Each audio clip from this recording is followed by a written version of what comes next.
রাজ্যে প্রথম নদিয়ার কল্যাণী উপসংশোধনাগারে চালু হলো আবাসিকদের জন্য টেলিফোনিক পরিষেবা।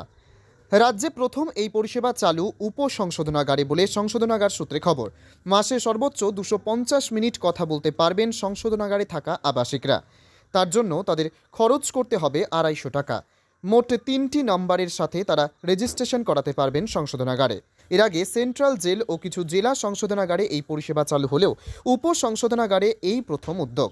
এতে আবাসিকরা তাদের পরিবারের সাথে নিয়মিত যোগাযোগ রাখতে পারবে এবং একাকিত্ব কাটাতে পারবে।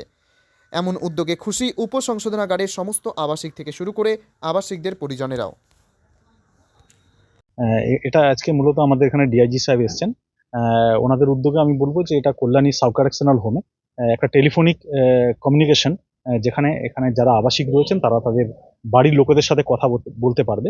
এই ধরনের একটা পরিষেবা আজকে এখানে চালু হলো। তো এটা পশ্চিমবঙ্গ সরকারের উদ্যোগে। এটা আমাদের মূলত আমি বলবো সাব কারেকশনাল হোমগুলোর মধ্যে মানে এটা প্রথম, যদিও ডিস্ট্রিক্ট জেল বা আদার্স জেলগুলোতে হায়ার সেন্ট্রাল জেলে এই পরিষেবা উপলব্ধ ছিল, কিন্তু গোটা পশ্চিমবঙ্গের নিরিখে সাব কারেকশনাল হোমে এই ধরনের পরিষেবাটা কিন্তু প্রথম চালু হলো। এখানে যারা আবাসিক রয়েছেন তারা সর্বাধিক এক মাসে তারা 250 মিনিট কথা তারা বলতে পারবেন, এবং এর জন্য তাদেরকে রিচার্জ করতে হবে। তো তারা একটানা সর্বাধিক 10 মিনিট তারা একসঙ্গে কথা বলতে পারবেন, এবং এর জন্য তারা 3টে মোবাইলকে রেজিস্ট্রেশন করাতে পারবেন জেল কর্তৃপক্ষের কাছে। তিনি তার বাড়ির লোকেদের সাথে বা তিনি তার যে আইনজীবী হয়ে তার করে থাকেন তার সাথে তিনি কথা বলতে পারবেন। হলো এই বাড়ির লোক আসবে, এসে তারা রিচার্জ করতে হবে তাদের নামে, মানে টাকা জমা করতে হবে। রিচার্জ করা মানে টাকা জমা করতে হবে বন্দির নামে।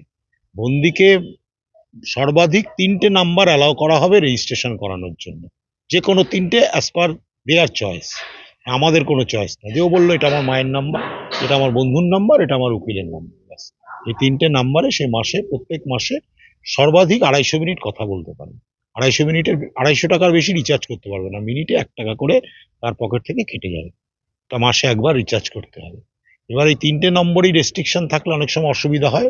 অনেক সময় দেখা গেল কোনো একটা মোবাইল খারাপ হয়ে গেছে বা সেই বিদেশে চলে গেছে, তখন সে সেই নাম্বারটাকেও ডিলিট করে অন্য একটা রেজিস্ট্রেশন করতে পারবে, কিন্তু সে মাসে আর পারবে না।